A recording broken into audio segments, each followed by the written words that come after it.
Welcome to the Work-Life Balance Podcast. I am Kara. And I am Maggie. Together, we're a power real estate team with the Bajetti Partners in Nashville. We believe that the hustle culture of today's driven entrepreneur who lives and works in Middle Tennessee requires balance.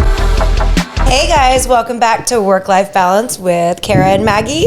Welcome back. And today we've got Brandon McSwain with Stay in Music City. That's it, yeah. You messed up the wrong part. That's all right. He's the AirBNB amazing man here in Nashville, Middle Tennessee. Yeah. So welcome to the podcast. Thank you. We're so happy to have you. Yeah. So excited for this conversation. I'm excited. That's cool. All the knowledge. You've been on my list for a while. I just have been hesitant to reach out. So sidebar, he actually manages our Airbnb here. That's so true, we've known each other for a few years now. Yeah. But I'm like, should I call him? Would he do it? And I was like, screw it, let's just ask him. Yeah. So how did you two meet each other? Were you just calling random people up? Did y'all meet at a bar? How did we? No bars. I think were you already the manager of the unit I bought? That's what it was, yeah. Okay. So I was managing the property. I actually managed all those units there from the one that you bought. And I think just through the real estate agents. And I think actually the seller was probably the agent because he was an agent. I think so too. And he connected us and said, "Hey, you should just keep it going," and we kept it going. So, but it's been great. No good. Well, that's good. That's good. No complaints. I feel like there were so many agents involved in that deal. You were an agent. Lindsay was an agent. You had an agent on the other side. He was an agent. Yeah, you're right. So many. So tell us about you. I know you're making a little switch. So tell us about what you're coming from and what you're going into. Because we were just starting at the beginning, I've been doing it. I got into Airbnb like almost 10 years ago, which is crazy. Before everybody. Yeah. So I started out, I was a touring musician and production guy, and I wanted to invest in properties and real estate. And so I bought a little townhouse and we flipped it. And so and then I was like, I really want to keep this. And I was like, what do I do with it? Do I make it a rental? Do I get roommates while I'm traveling and have them pay the mortgage? Like, how do we do this? And so everybody was like, oh, Airbnb is like kind of this thing people are trying out to rent their house out. And so I was on the road 300 days a year. And so I tried it out. And my first year, I ended up making more money on my townhouse than I was making on the road. Really? And I was like, wait a second. There's something to this, right? Like there's some magic here. Yeah. And so we ended up, me and my family went in together and we ended up buying 4 townhouses on the same street, like in the same complex or whatever. What town is this? This was in Nashville. Nashville, right. Yeah. This was Nashville. So, and I'd been in Nashville for about 5 or 6 years before that, doing music and everything. So we kept doing the same thing. We would buy a little townhouse, we'd flip it, we'd turn it into a rental. And I always loved design. I was a lighting designer and audio engineer for my career previously. And so I loved design. And so we got into literally pulling everything down to the studs, redoing floor plans, optimizing it, eventually optimizing for short-term rentals. So we got into doing that. And then real estate agents started finding out that I was making a lot of money with the rentals. And so we started, real estate agents were kind of knocking on my door to like, hey, can you manage my property? We manage my property.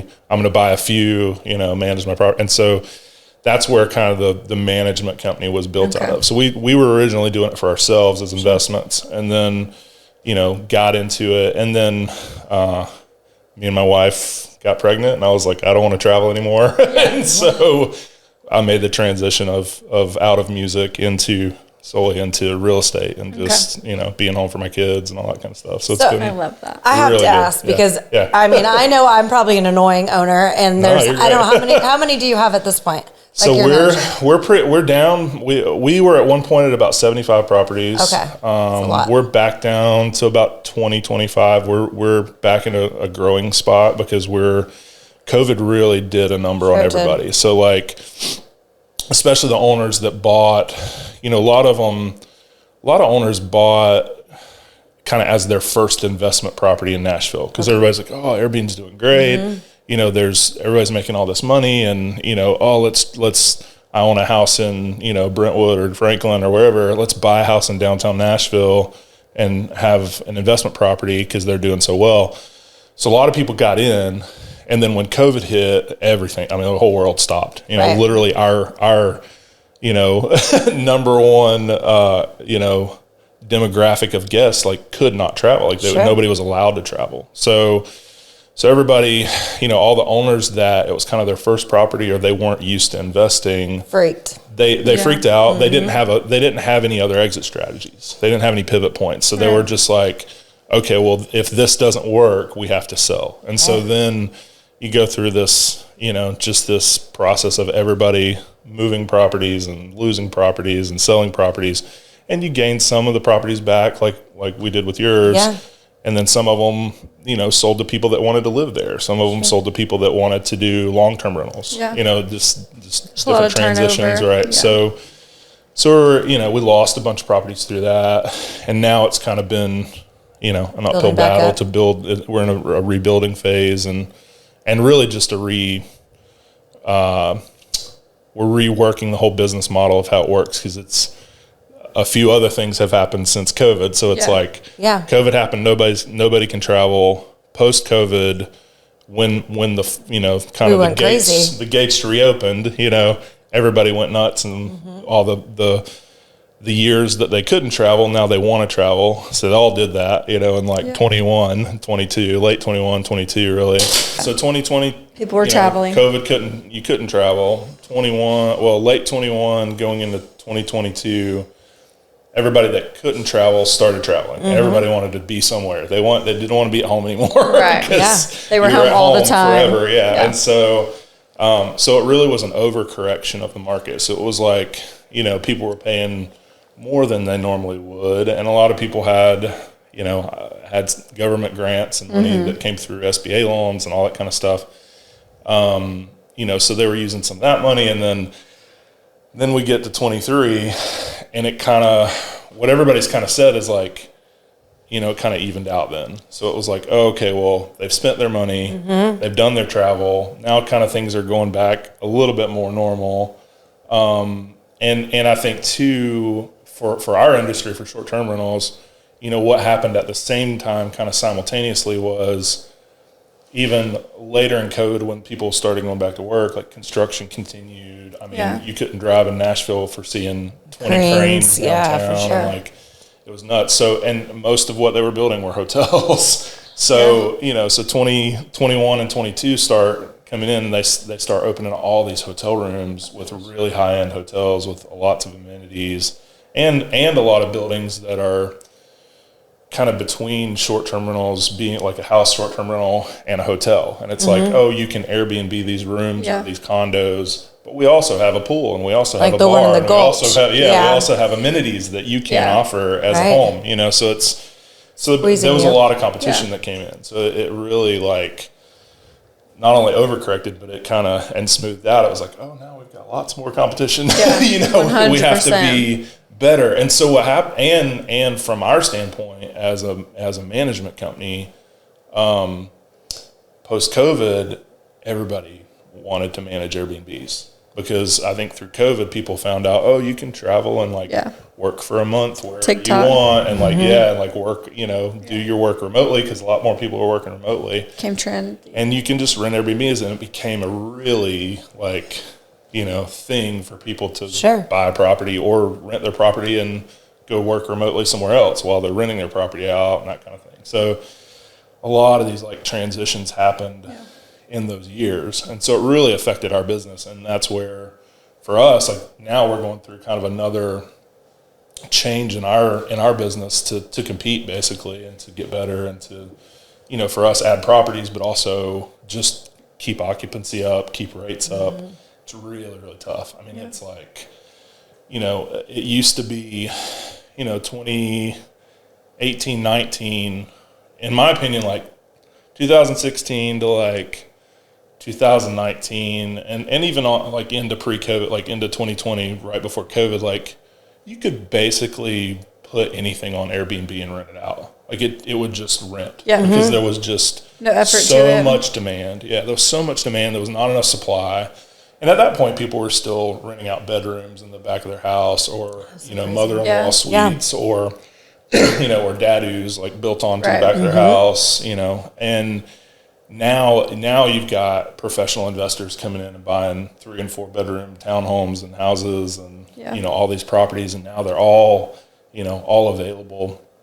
When I first started, there was like 2,000, 2,500. Oh my gosh, what is it now? Airbnb. Yeah. So now I think we're around to like 7,000. Oh my gosh. But Metro stopped all that now, right? So there's been a bunch of changes with Metro too. So Metro changed a lot of stuff there.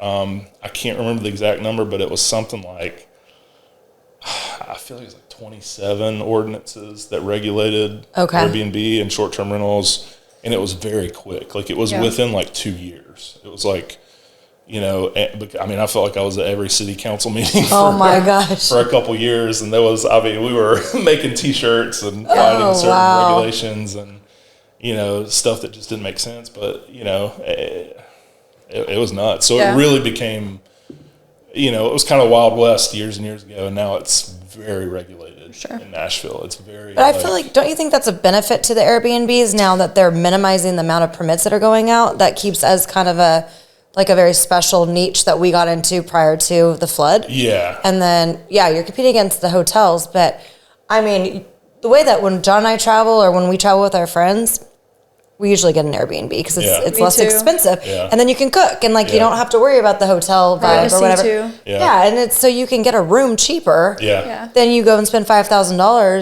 $500 a night at the hotels in Nashville. Right. Well, it's for Nashville, really the magic is the communal spaces. So it's the kitchens, the living rooms, absolutely, the rooftops, the outdoor spaces. Most places don't have outdoor spaces now, but typically the rooftops is what Nashville is famous for. And so, that's the competition against the hotels. It's like, we can put 10 to 12 people in a house, sleep comfortably, 100%. do brunch together, go the out. Aesthetic. Because all the bridesmaids. The decorating. Yes. The interior design. Stop taping my walls. Yes.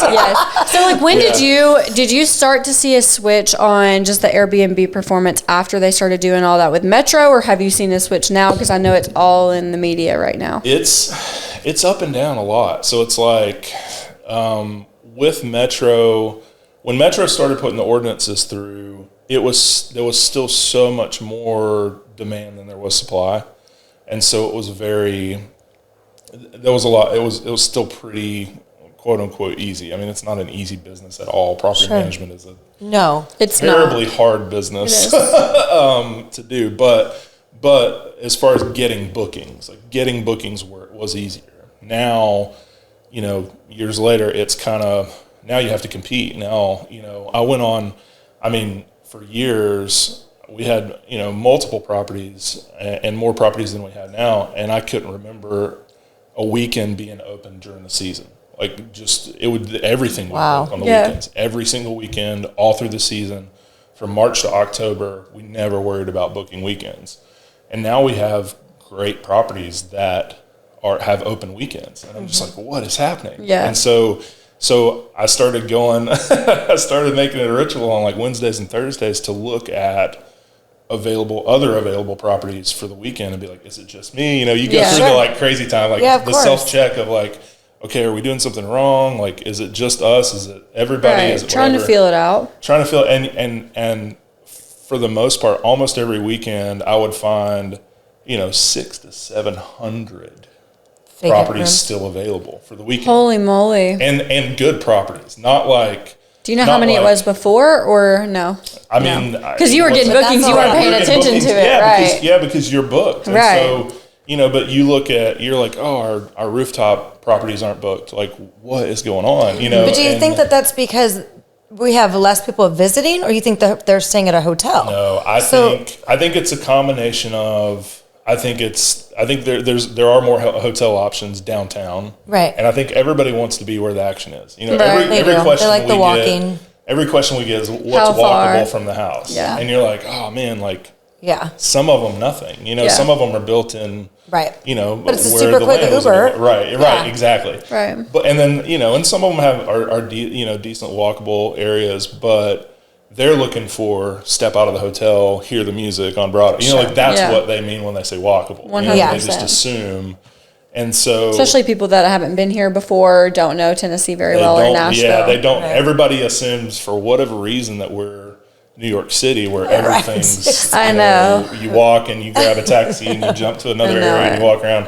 It's not how this is. It's. I mean, you can do that with Ubers, but like, you've got specific neighborhoods, sure, and they're not really like connected through walking. Like you can't, you're not going to really walk from Broadway to Midtown. Right. No. Right. Or to 12 South. Or 12 South. Or Gold. Sure. They're all great areas, but you're going to get in a car. But you need to take a car. Yeah. And hopefully, not drive, because if you drive, it's atrocious and Okay, I have to ask you though, because I started to mention earlier, yes, I like to call you and text you when I hear things or need to know what's going on with mine. Yeah. And you're very fast, Brandon. Like, you respond immediately, which I'm beyond impressed with your response.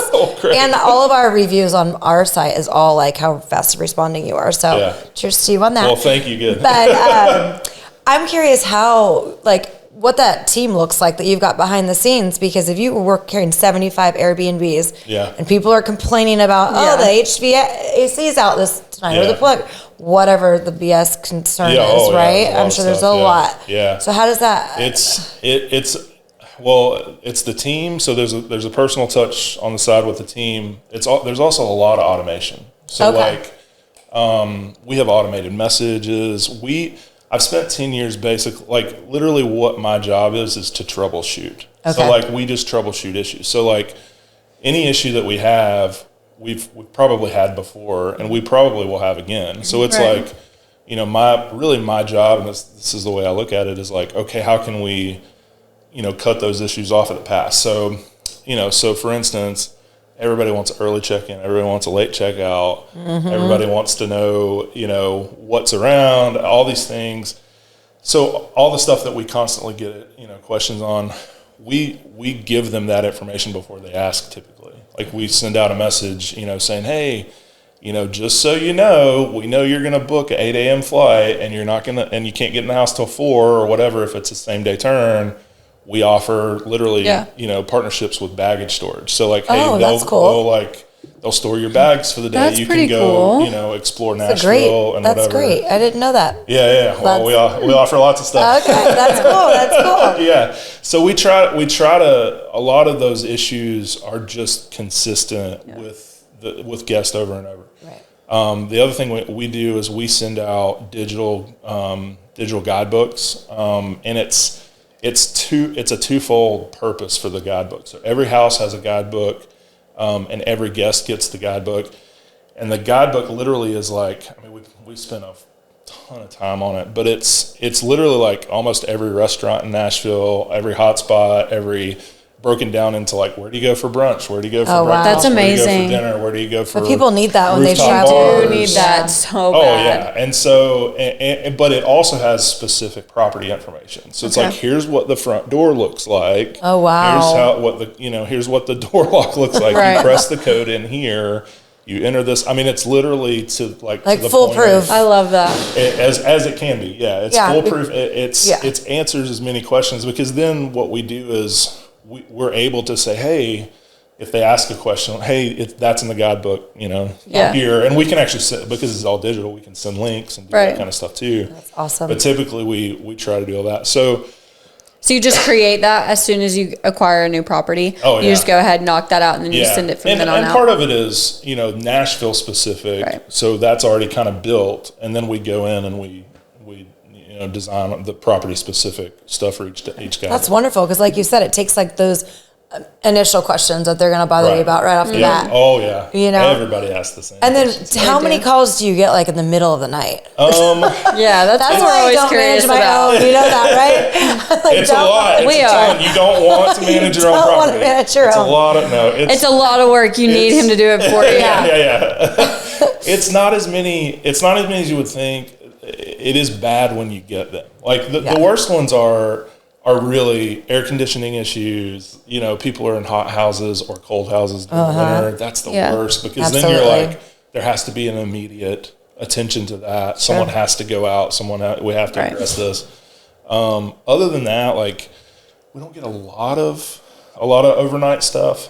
And again, it's the same thing where it's like, we've been doing this so long. We try to address those issues prior to them becoming issues. And you have 24-hour service handyman, right, on call. And you have a process too. Yeah. And there's a process. Yeah, and there's certain things where we say, hey, can that wait till 8 a.m. tomorrow and we can send a staff person out there, or does it need to be addressed now? And typically it's only really specific things that have to be like, come out right now. Like one of the worst ones was, we had one house that for whatever reason the smoke alarms just kept going off. Oh my gosh. And you're just like, and it wasn't a battery, it was like something was wired wrong or something, and just imagine the smoke alarm going off, all of them, because they're all interconnected, And so at 2 a.m., we're like going out to the house. And they're hammered, and their head is like ringing. I would be freaking out. I'd be freaking out. But like, what do? You can't do not anything. Go there because they paid to sleep there. Of course. It's a horrible situation for everybody, but it's like,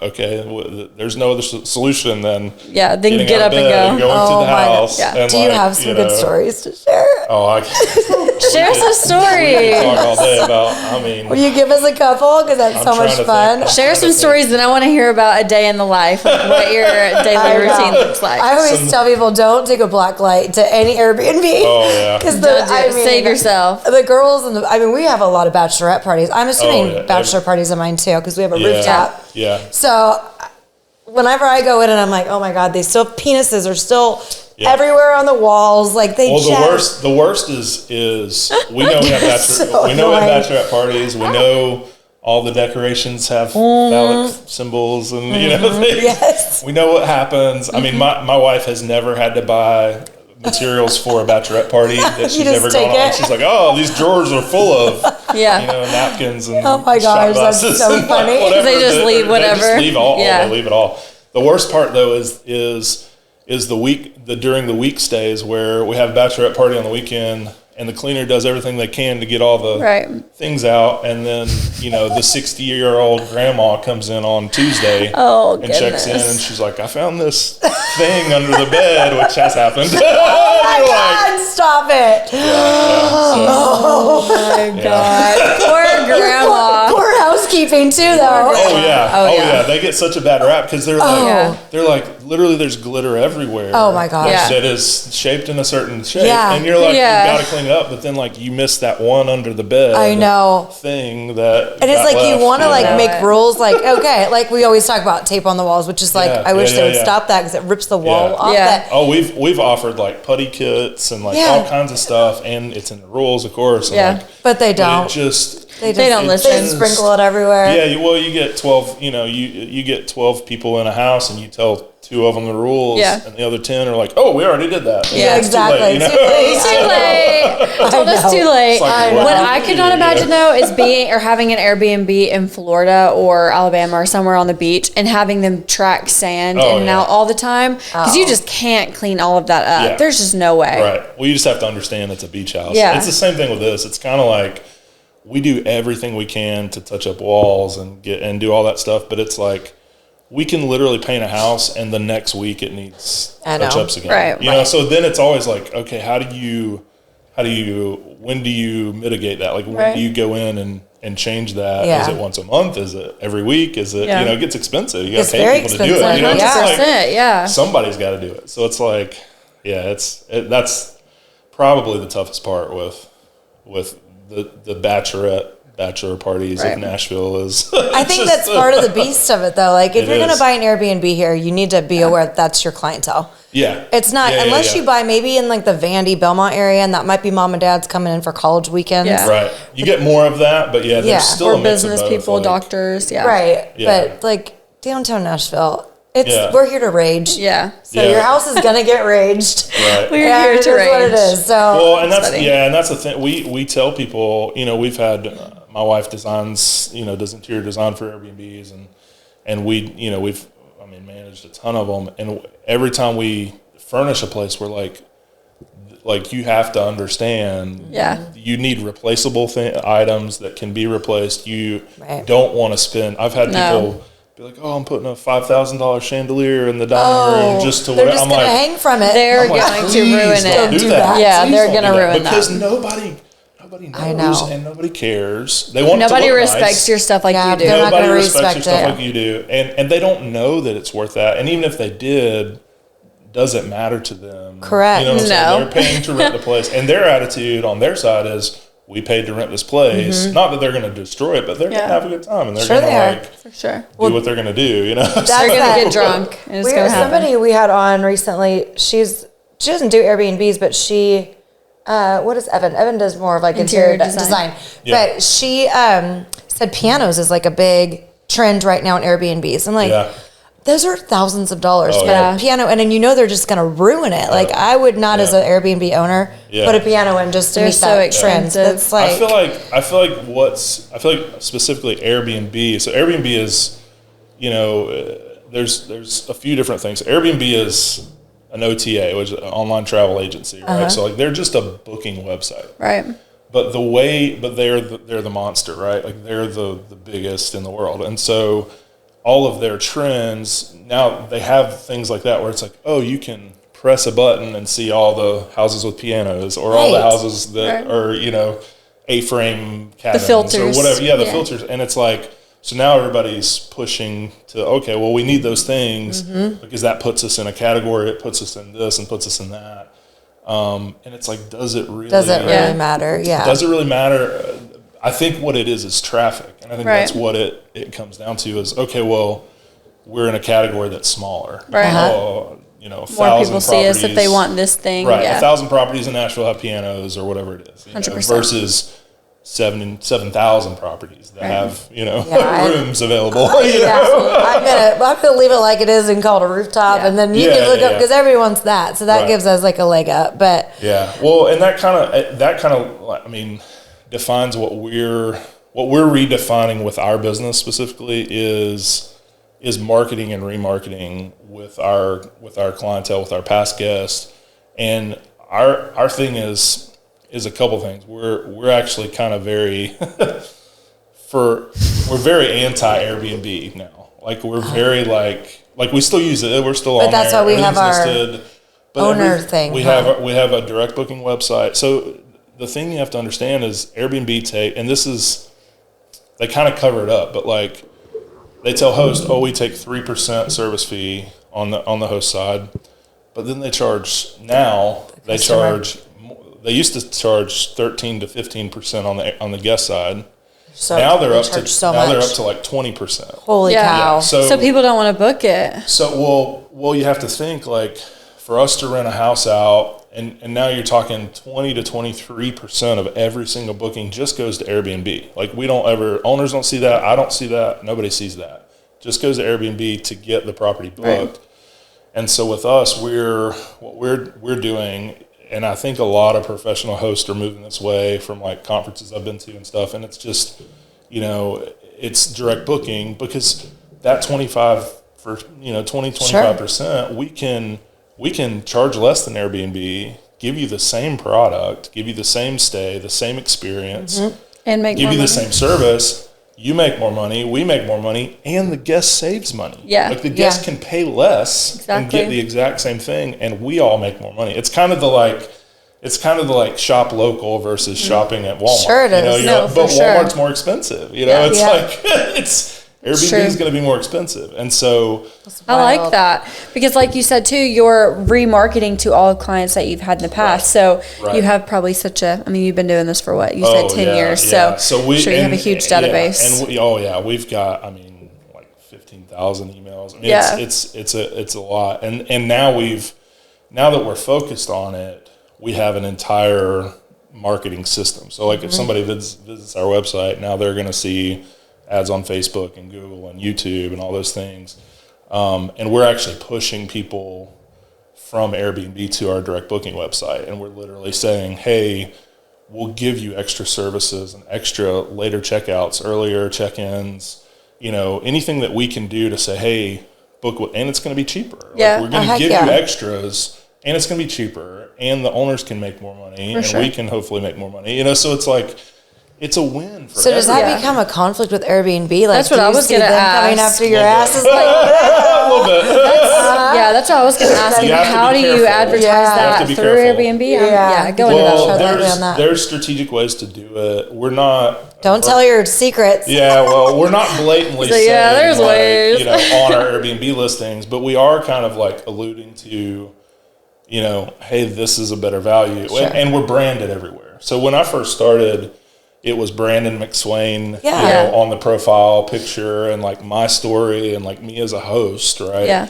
And now it's, you know, Stay in Music City's logo. It's the Stay in Music City story. It's, you know, connection points to our social media and different things. Okay, so they're going to go look you up before they book your property, and then they're going to see that they can book it through there, and then they're going to see that it's cheaper, which so they're going to go there. Which is what we do. I mean, when I book a place at the beach, you know, I go find a property on VRBO or Airbnb, and then I try to look up the local property management company and say, oh, can I book it the same property for, you know, and save $300 or whatever. Oh, that's a good little hack. I didn't know that either. Oh my God. For the guests. I'm doing that. Yeah, I'm that's telling you. That's a great plan.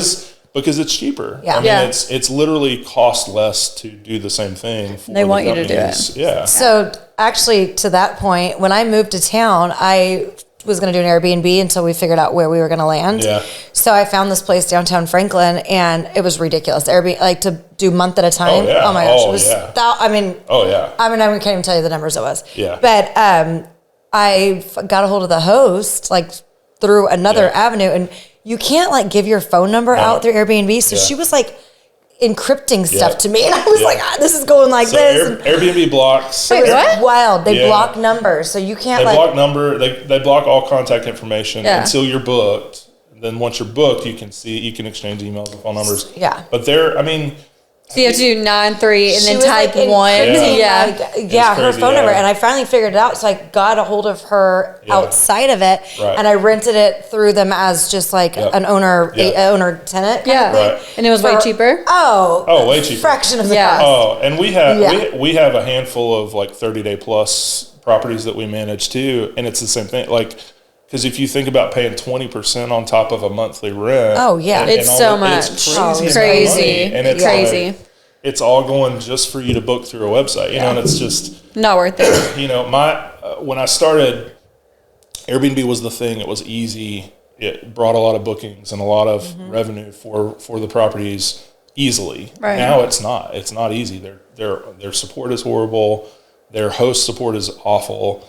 The thing that I can't stress enough to owners especially is Airbnb only care about guests.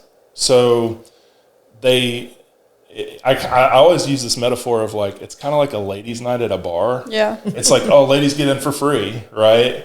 But guys, you got to pay a $25 cover just to get in the door. Yeah. And they're like, they know the guys are going to pay the cover because the ladies are there, right?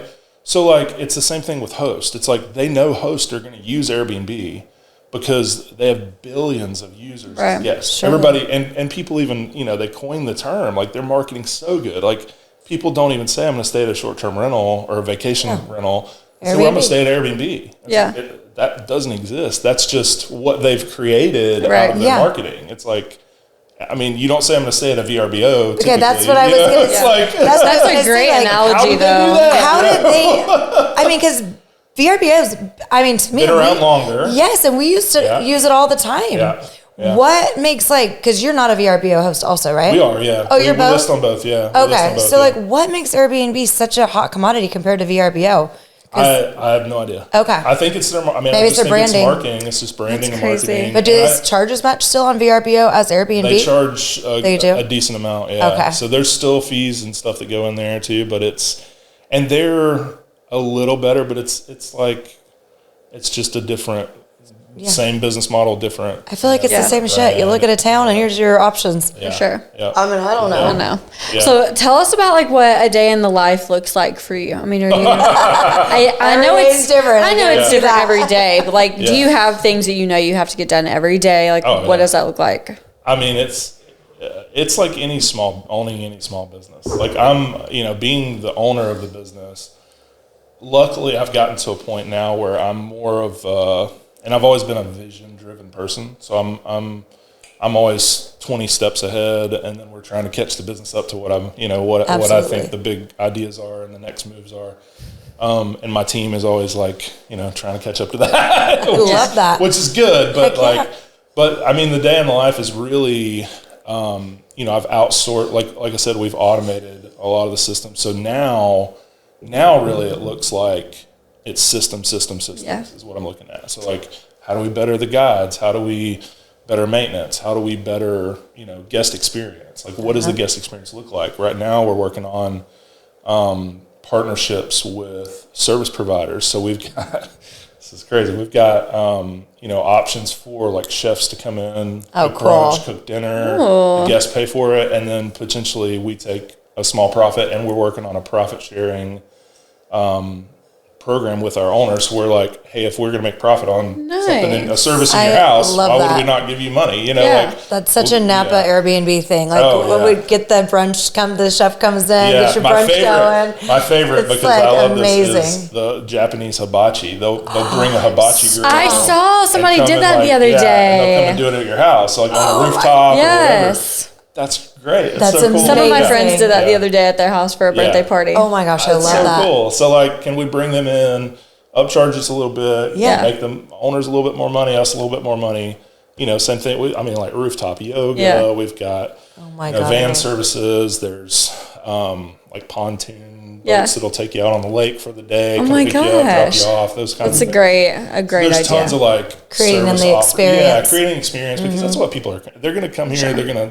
They're going to spend the money on those things anyway. They're going to get on the, tractor bus or whatever. And ride downtown and drink. Pedal tavern. Might as well make some money off of what they're doing already. And it's easy. It's an easy connection point if we say, hey, it's like any other tourist town where it's like, hey, check into our place and we can, rent you the thing or sell you the thing or whatever. You don't have to go anywhere. It's all kind of a one-stop shop for them. They're going to do it anyway. What I was going to say on that too, you have that guidebook and you send that as soon as you book, and typically Airbnb is the first thing that people book when they go on a trip other than their flight, right? Yeah. So they probably haven't even made the plans of what they're doing yet. They don't know where to eat dinner at because it's a new city. So you're like, hey, we offer in-house catering. Yeah. Give them the ideas. Exactly. Yeah.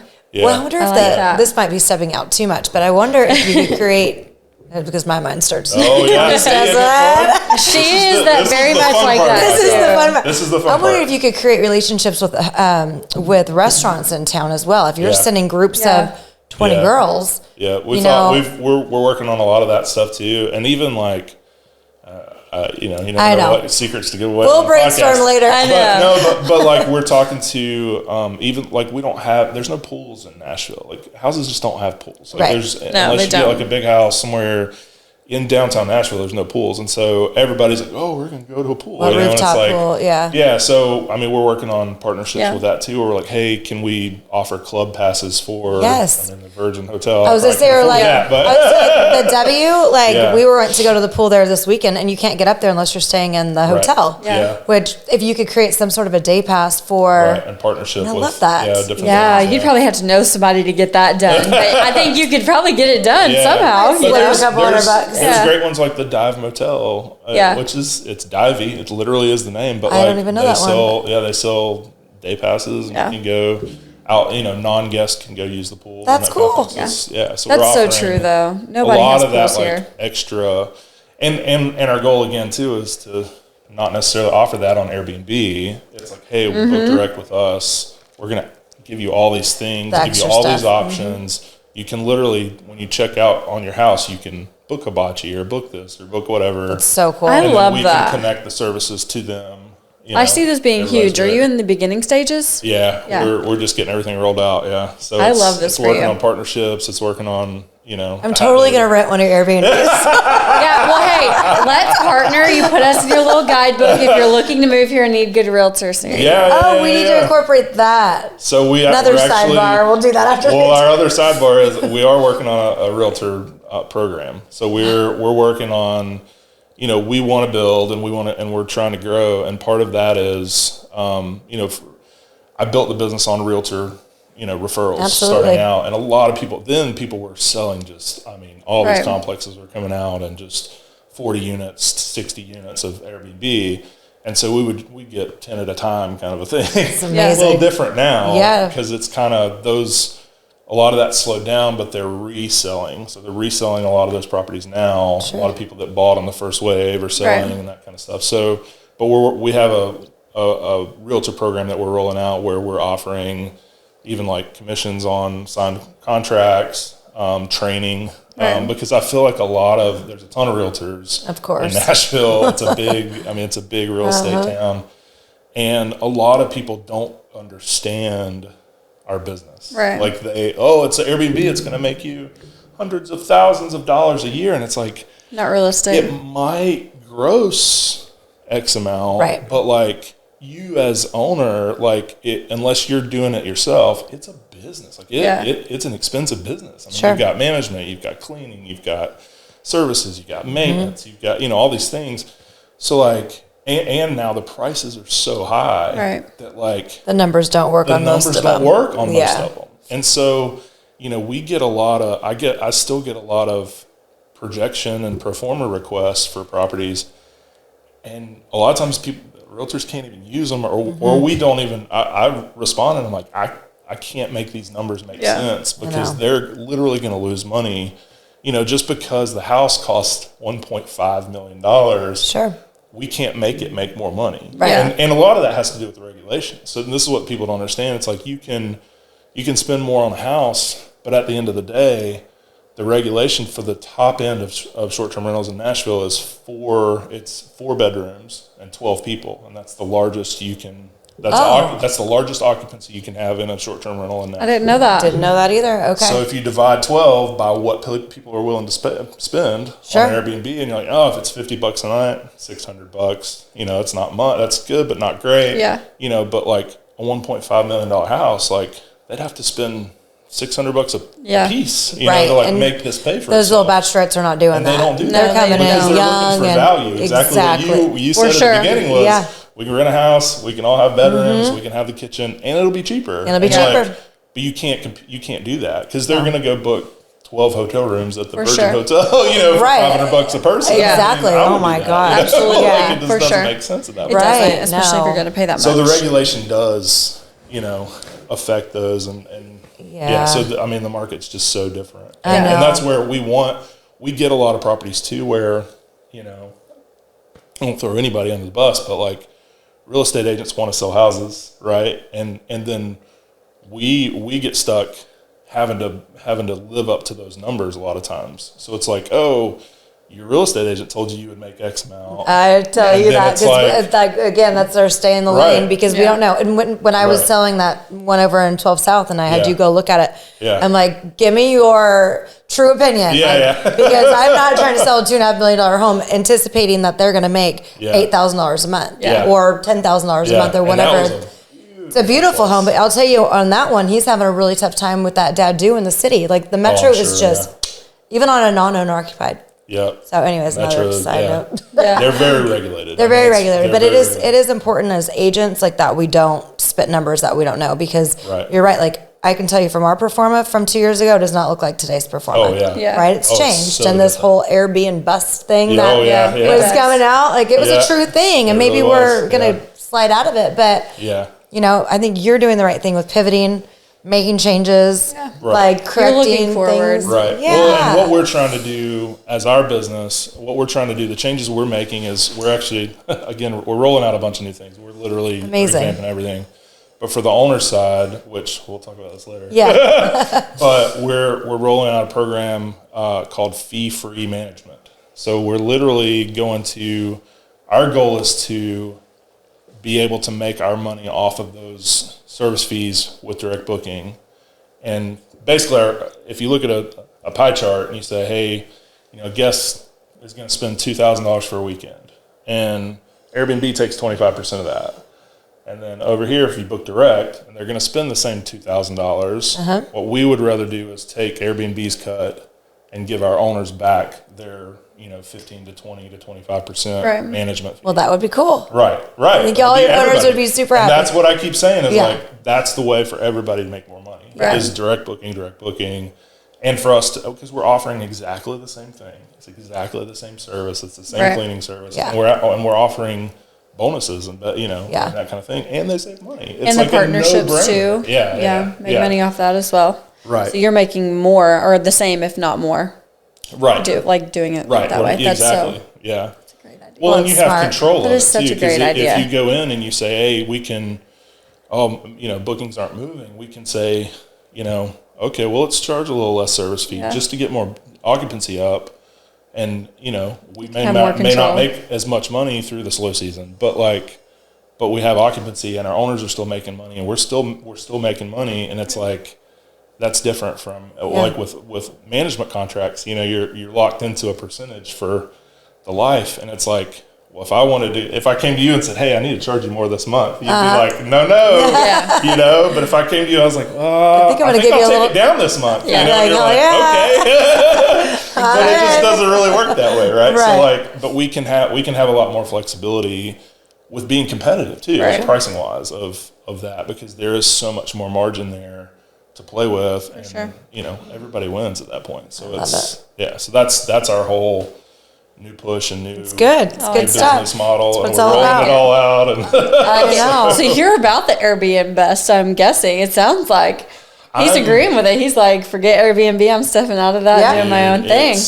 Yeah. I can't tell you. I mean, you don't have enough tape to record how many stories I could tell you about Airbnb, about their service, like as a host, like of us not being supported, of fighting for like even damages in houses and stuff take months of going back and forth. I've had listings like temporarily suspended for like no reason. Like just they're like, oh, this person said that it wasn't clean, and you're like, well, that person showed up at 10 a.m. when their check-in was at 4. Yeah. And the last people just checked it. Like you have no reference point for our business. Like they're literally, to me now, I feel like I reference it with Airbnb is really just a Google search engine for rental properties. Sure. But they know they've figured out that if they keep the guest happy, the guest will keep coming back. Right. Uh-huh.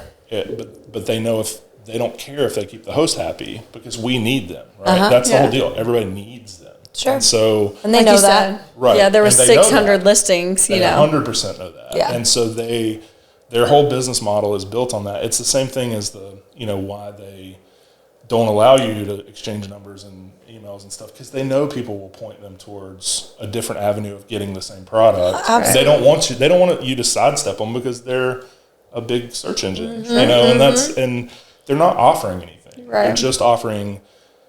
They were great. They revolutionized the business because they connected people, right? Sure. So they said, same thing as Facebook, same thing as all these different things where it's like, they said, oh, you've got a house you want to rent, or at that point, a bed or a room or a couch, Yeah. We're going to connect you with the person that wants to pay money for that couch, and now it's, rental property, it's just a different thing. It's different. You don't need it, and you don't need to pay them a quarter of the money to do that, So and Airbnb bust is like, it's a lot of things rolled into that. It's the host, like, kind of leaving. I think I've had a lot of conversations about it. I think professional hosts are doing what we're doing, which is trying to figure out how to move away from dependability on them. And then but then there's still a subset of, if you host one or two houses, or you truly rent a room in your house, or you rent your dadu, above your garage in the back, it probably makes sense. It's easy. Right. It's easy for you to list on there. It's easy for people to book. It's easy for you to kind of not have to do a ton of work to do it. And I've talked to, friends that are hosts and then that have two or three properties. And I'm like, yeah, but like the other side of this is also not as difficult as you might think. Right. You know what I'm saying? Which I don't want everybody to go out like, I still want to manage properties. For sure. Yeah, absolutely. But it truly, like, there's so many options for you putting up your own website. And people trust back then, I think the trust was the big thing. Airbnb built trust with guests. And they said, hey, reviews and all this stuff, we're going to stick by the reviews and you're going to know what you're getting into and we're going to stand by that. That was great. But you can also find that on, stayinmusiccity.com. You can find that on individual, management websites that we're running a professional business, versus like, somebody renting a house or a room or a couch or, whatever out. Well, you heard that. Stayinmusiccity.com That's right, is where you're going to direct book for any of Brandon's listings. And he's got some great listings in Nashville area and also in North Carolina too. No, you're not doing anything. We are working on a few other markets that are coming pretty soon. But, yeah, but so mostly Middle Tennessee. Yeah, so Let us know. Just Nashville currently, but yeah, we're working on expanding soon. So. Okay, it's exciting. I won't talk about that. A little early for that one. Thank you, Brandon. It was awesome having you here today and dealing with our dysfunctional weirdness. We appreciate it. You're a great host. I appreciate you very much. You've done nothing but good for my family. Thank you. I appreciate that. I look forward to it's hearing always all the good nerve-wracking stuff. to hear feedback from owners a lot of times. I know. I don't know. Yeah, I know. I feel like every time I call, it's like, hey, we got to fix this or do this thing. But I think that's just part of the beast of it. It's part of the business. And it's just part of the business. But I have no complaints. You do a good job attending to those needs. So, thank you. Anyone need a host or a host, a super host, a manager, Superhost manager. Yeah, call Brandon. We'll tag him on our social media pages, so you can reach out to Stay in Music City and follow all the Instagram and Facebook posts they do. Yep. And then, as always, share, subscribe, all the good things. All the good things. Till next time. Bye. Insurance should never be a hurdle when purchasing a home. It's one of the most important purchases of your life and should be handled with proper care. Whether that be your first home purchase or the next addition to your portfolio, reach out to the Sally Insurance Agency with Shelter Insurance for a free consultation so you are confident that you are protected when it matters the most. Call Shay and Sally at 865-671-6451.